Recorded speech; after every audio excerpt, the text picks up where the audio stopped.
Goma and konnichiwa, plus yabaseo. Will here of the POLIT'AI CHI. Off camera. Don't have the best lighting at night here on the set, as it were.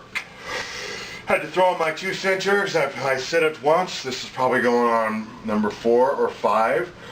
The Democratic Party has become a bunch of dorks. Not based on look, based on actions. And yours truly was going to end up in Oregon based on all the degrees I got, but it didn't work out vis-a-vis a divorce. So it come in as handy in California. Except the management side of things, not the natural resource side of things. But I gotta tell you, being a former card-carrying Democrat, seeing the stuff going on there, a place I really wanted to move to 20 years ago. So dork means mostly attitude. And you'll see what I'm saying here coming up. As the Democratic Party has become the party of dorks, the Republican Party has become the party of studs. Roll. Hi, Martha. These dueling rallies lasted about 6 hours in Portland, beginning with a METOO rally of some 200 people supporting victims of sexual assault. Then, to counter the METOO crowd, some conservative activists held a HIMTOO rally of about 40 people, aiming to raise awareness for men who are falsely accused of sexual misconduct. But in recent months, the far-left anti-fascist group Antifa has become very prominent in Portland. The group has repeatedly promised to use violence to defend the city and repeatedly lived up to that promise. On Saturday, Antifa member Hannah McClintock was captured on video confronting both police and conservative protesters. At one point, with METOO supporters chanting, quote, "We believe survivors," McClintock waves on some of the HIMTOO demonstrators, apparently hoping to gin up a physical altercation. Now watch McClintock spit and shout obscenities, followed by HIMTOO protesters unwilling to take the bait. Watch. Let her do it. Let her do it. Let her spit. See that? Let her spit. That's all it is. Hey.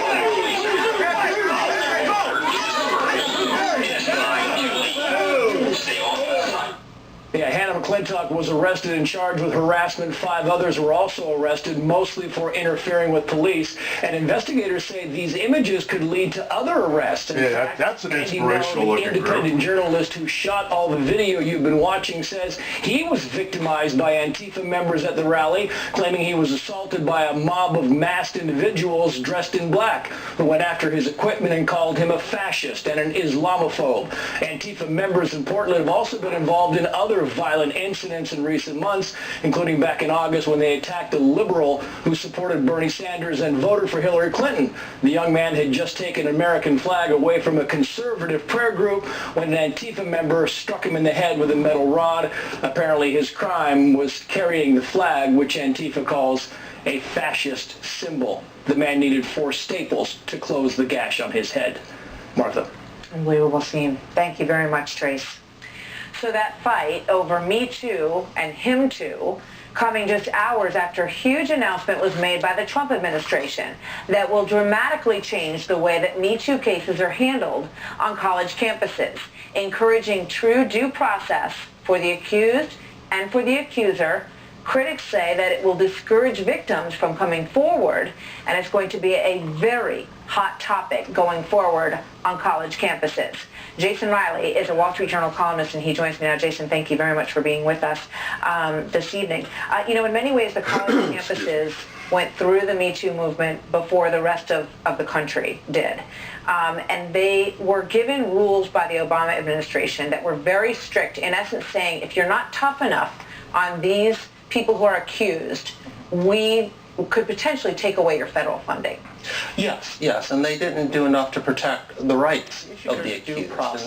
And the accused were not getting the due process that they should get if the process is going to have any integrity whatsoever. And even the courts have started to recognize this. There have been a number of state and federal decisions that have said that the accused have a right to cross-examine the accuser, and that is not happening on a lot of college campuses. Yeah, I mean, everyone wants accusers to be heard, and you also want the other side of the equation to also be heard. And we did a documentary about this a couple of years ago and talked to a few different young men whose lives had been dramatically altered by this, and young women would say that their lives were dramatically altered in similar situations one of the as well. sides is But in some of these cases, not all the time is the accused learn how to guilty. get away with it. And this is just one story very hard to to give you a gauge. sense of what we're talking about. Obviously guys who do this, should have their jaws broken. A phone call from the school's Title IX department when it's faked, telling me in no uncertain terms that I had to pack up my stuff and leave my dorm immediately. Which is not to say To John, it false had been a sexual accusers encounter of a type not uncommon among deserve young people. anything. Even But Jane I'm just Doe saying, had not I'm called it very assault anti-violence at against first. women. But He women still who pull remembers this stunt, the long discussion fake it, the day after. there should be a consequence. We That's talked what I'm for nearly 3 or 4 hours, and we chalk it up to a drunken mistake. But now here he was, the campus If only rapist. politicians could A clarify lot of their times these young men were, misstatements within 10 kicked out of seconds, class. like I They just wanted to be did. in the same room with young women. So your thoughts on where this goes? Being accused of something is not the same thing as being guilty of it. And again, the case was stacked against the accuser or against the accused person under the Obama guidelines, and I think some balance was needed there because you want the outcome to have some support, some legitimacy on both sides. And I think these guidelines put in place by DeVos will do that. They will give the whole process more integrity, and a more satisfying conclusion, I think, will come from having a more fair process in place. Yeah, I think it also divides which cases are possible to adjudicate on campus. And just so everyone knows, the panels that make these huge decisions affecting people's lives are usually 3 professors who have been picked sort of somewhat randomly to listen to this case and decide upon it. And under the new guidelines, all of the evidence that they gather will now be able to be accessible by both sides. A lot of people may not realize this, but under the Obama guidelines, that is not what would happen. You couldn't even hear what she was accusing you of or he was accusing you of. Exactly. So again, fairness of the process should be the goal, and I think this puts us on track for that.